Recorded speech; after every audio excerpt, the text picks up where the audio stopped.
cabdiraxmaan abees runtii abwaanka saameyn badan buu yeeshay qaadaa dhigis fara badan buu yeeshay kolley problem faamigu waa wax qoys kasta ka dhexdhaca laakiin wuxuu ahaa kii ugu horeeyay media yimaada in aabuhu uu ku sheegay wiilkiisa waa caasi hooyaduna ay ku sheegtay wiilkeeda halkan waxaad uga jeedaan sawiro iyo markii diyaaradda maxay ahaaday laga soo dejinayay inta way iskugu jirtaa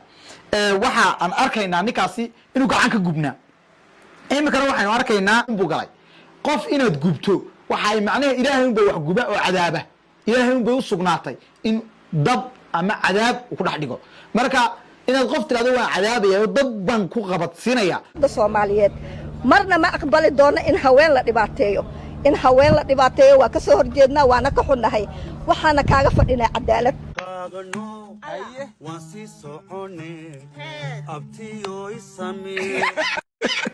nagamaad xishoon laakiin awti haddaad tagto dhaqaaqdo ood waxba ka fahmi weydo socodkaaga awti diyaar baanu ku noo soo noqo assalaamu calaykum waraxmatullaahi tacaala wabarakaatu kulanti wacaana wanaagsan ilaahtii baa khiyaarta qaaliga aad baa idiin salaamaya muuqaalka inoo leegareeya muuqaalka waxyaaba badan bay kaga hadli doonaa waxaynu kaga hadli doonaa xadhigga abwaan abees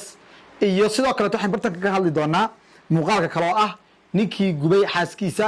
oo maanta ay soo qabtay ciidamada Soomaaliya nabad sugidda sidoo kaleetana weliba hay'adda NISA haddaba si kastoo ay ahaataba waxaynu halka ku qaadaa dhigi doonaa muuqaalo aad u kala gedisan waxaan barteed kula wadaagi doonaa Iqbaal Alexan oo gabay iyo geeraar ama hees waxay doonto baa u qaade reer laas caanood soo sabaalaynaysa macnaha walaalayaal soo noqda ka dhacday iyo jawaab la yaab ah oo ay kala kulantay baaqi ay dirtay bal haddaba muuqaalada soo dhan baan idin wadaa oo kaftan leh oo xaqiiq leh inta kaftan kalena bartan idin wadaagi doonaa oo ku wada kaftami doonaa halkan in badan in ka midana waa xaqiiq halkan iyaduna ku wada qaada dhigi doonaa marka koowaad waxaan ku hormaraynaa xadhigga cabdiraxmaan abees runtii abwaanka saameyn badan buu yeeshay qaadaa dhigis fara badan buu yeeshay kolley problem faamigu waa wax qoys kasta ka dhexdhaca laakiin wuxuu ahaa kii ugu horeeyay media yimaada in aabuhu uu ku sheegay wiilkiisa waa caasi hooyaduna ay ku sheegtay wiilkeeda baari sidoo kale waxaanu arkaynay inanka inamadii la dhashay in iyaga qaar ka midii ay aad u dhaliilsan yihiin xadhigga inankooda loo geystay haddaba midda meesha talaaxay ma faamigu ayagiiba hadday tahay caruurtii wada dhalatay hadday tahay waalidka labadoodii dhinac ayagiiba baron ka dhex taagay marka waxa weeye inaga meel aynu kaga hadalno ama meel aynu ka galno ama meel aad ka dhaliishaan ama meel aad ka cambaaraysaan macnaha ma taagna shalay baad markii la soo qabtay saakana waa la xukumay xadhigga ugu badan ee waa caasnimada aad ku mudan kartaa weeye 2 sano waxaana ugu yar 6 bilood baan filayaa laakiin sanad iyo 6 bilood ayaa ku dhacay sanad iyo 6 bilood baa loo jaray sida aawadeed waxa lagu soo dayn karaa haddii la doonayo la soo daayo waa inuu aabuhu tagaa maxkamadda waa inuu enankiisa raacfaan u qaadaa waa inuu sheegaa warqad nootaayana soo qoraa waa cafis in isagoo cafinayo maxkamadda loo gudbinayaa maxkamadduna waxay amar soo siinaysaa saldhigu ku xidhan yahay saldhiguna wuxuu ku haysan karaa mujta waa la soo deynaya marka aabihi baa xidhay aabihii baana soo deyn karaa halkaasaynu kaga baxaynaa midda labaadna haddii aad aragtaan hooyadoo mar labaad hadlaysa aabbaho markana hadlaya waa waalidiin midna ha caayina afkeena edad aynu yeelno waa hooyo cay nagama mudna waa aabba Soomaaliyeed cay nagama mudna wiilkana dayagaa dhalay oo inaga jecel hadday iibsanayaan xitaa cid wax ka weydiin kartaa ma jirto marka si kastoo ay ahaataba hadalkaas waa hadal dhamaaday waxa doonaya muuqaalka kale doonaya bartan idin wadaagaa waxa weeye halkan waxaad uga jeedaan sawirkan halkan koowaad uga jeedaan waxa weeye waa sawir diyaaradii weeye soo qaaday waa la soo qaaday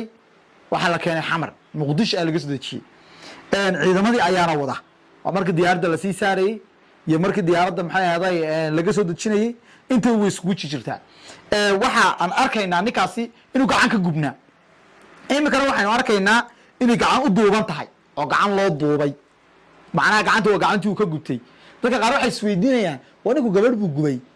tiirkaaba la geynayaa ama waa loo dilayaabe maxaa laga duduubaya laga dhadhayayaa xaq buu u leeyahay in haddii isagu gaf geystay in lagu tacadiyo maaha isagu qalad buu geystay gaf buu geystay arxan darratii ugu xumayd buu sameeyey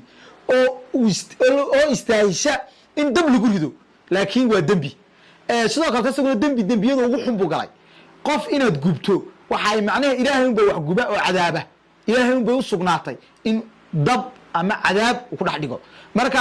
inaad qof tiraado waa cadaabaya oo dab baan ku qabadsiinaya waxa dhaamo qofka xabada ku dhufta ama midida ka taagaba dhaamaba inkastoo aanay mudnayn waxaan ka hadlaya rag isayaan ka hadlaya laakiin aanu malihi ragga hadda dagaalamaysa dumarka dab ha u quudinay midiya xabada la dhaca ma oranayo dumar ninka la ficiltamaya dumar ninka colaadsanaya dumar hadalkoodu ninka ay damqayaan macnaha ninba ninka uu ka wanaagsay waa ninka uga dulqaadka badan yahay haweenka ama dumarka nin dumarka hadalkoodu damqayahay ninna maaha ragna wax lama qaybsan karo si kastoo ay haataba waxaan filayaa in ay faamiyada ama dadkii qoyskii ay kasoo jeeday marxuumadda allah u naxariiste ay codsanayaan inay cadaalad helaan sida barta inooga muuqata ila daawada wax meydka loo dhigay meeshaan oo loo duugo waxay tahay in lala duugo ninkaas cadaaladda la hor keeno cadaaladda ay markaas muluul ay leedahay la siiyo sida u dhaqsaha badan ba amaha amniga waxaan ka codsanayaa maadaama ay keeneen waxa uu taagan yahay aabahan Soomaaliyeed inantayda waxaan u duugi weynay oo ilaa hadda meedkeedii lama duugin uu yaala talaagad buu ku jiraa waxay taagan yihiin inantayda iyo ninka gubay marba ilka la wada dhigaya oo loo kala duwaya saasay taagan yihiin mana aasayno ilaa oo ilka lala dhigo ninkan waxa ilaalinayay 5 nin oo isku reeriyaan ama faamiya ama isku yihiin sidoo kale tan ninka waxa ku taxalooqay in Muqdisho lagala cararo ama lala baxsado oo meesha la geeyo walaashi oo gaari ku qaaday dad saasaba la sheegaya laakiin cid kasta oo caawinaysa ninkaasi waa dambigaas gacan bi lug bay ku leeyihiin waa caawiyayaal weey waa ficil sameeye iyo ficil caawiye isaga ficilku sameeyay waajibkiisu maraya cid kasta ku caawinaysay inuu dhunto inuu baxsado inay qariyaan inay ku dagaalamaan iyaguna way la marayaan waxaan filayaa inaan isagoo quraata aan la soo bandhigine la soo bandhigi doono ciddii isaga laftigiisa qarinaysa muddada intaa leeg ee la baxsatay iyagana la sheegi doono wax lagu xukumayo iyo waxa dawladdu go'aanka ay ka gaadhay waxaan doonayaa muuqaalkan inaad la daawataan bal la daawado muuqaalka kalena ya cadaalad haweenka waa laf dhabarta ummadda Soomaaliyeed marna ma aqbali doono in haween la dhibaateeyo waa ka soo horjeednaa waana ka xunnahay waxaana kaaga fadhinaa cadaalad haddii cadaalad la waayo annagana shaqadeena waa qabsanaynaa haddii cadaalad waayo annaguna shaqadeeda waan qabsanaa oo ku leeyahay shaqada qabsanayaan waa xay haddii cadaalad waayo iyaguna nagu qaxayna oo hurudna waa sidaas Soomaaliyeed hanagu qaxiya war waxaan leeyahay nimayo cadaalad markaa helaan intay nagu qaxi lahaayeen cadaalad helaan wallahi colaad dumar laga cudub bileystaa faabisa lama soo dhaweysto marka cadaalad ha helaan dii kale wallahi war bayro yaala muuqaalka ugu dambeeyay inuu ku saxiibanaay woog badaragsan oo baaq nabadeed u dirtay reer Laascaanood maxay ugu jawaabeen bal la daawada siida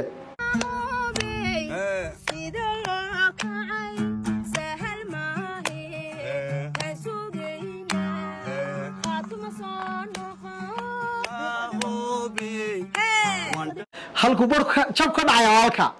meesha waxa joogay in abtilooyi wadana kan abti baa loo yahay abti waan ku salaameynaa sharaf iyo karaamo waa horta wiil aad u qalbi wanaagsan dadnimo badan sharaf badan in alaaliinta dadka baraha bulshada isticmaasho dhanna ay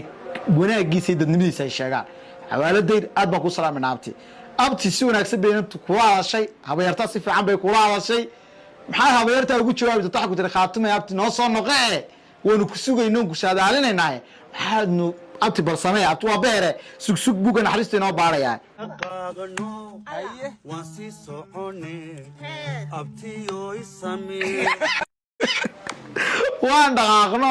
waa si soconaynaa abti ay samir biiri habay samir waayahay nagamaad xishoon laakiin abti haddaad tagto dhaqaaqdo ood waxba ka fahmi weydo socodkaaga abti diyaar baan ku noo soo noqo intaasaan ku leenahay aad iyo aad baa u mahadsantihiin muuqaalkaas muuqaal kaftana oo xalaala ayuu ahaa anna intaasaan ku darsanay waxaan leeyahay abti sii soco allaha ku samata bixiyo laakiin hadda dad waxba isku fahmi weydo ama shidaalku kaa goosto ama taayirka naqas iska kaa dhimo shidaalna waa haynaa haamana waa haynaa wax kugu filan kolley waa seetaa macnaha waxba ma seetid kuma lihiye waa ku caawinaynaa nagu soo noqo ha naga quusan calaashaane naga filo aad baa u mahadsantihiin muuqaalka sii leegareya sii shaargareya intaynu muuqaalka wixii kumi doonana waxaan digaga tegayaa sidaa iyo amaana allah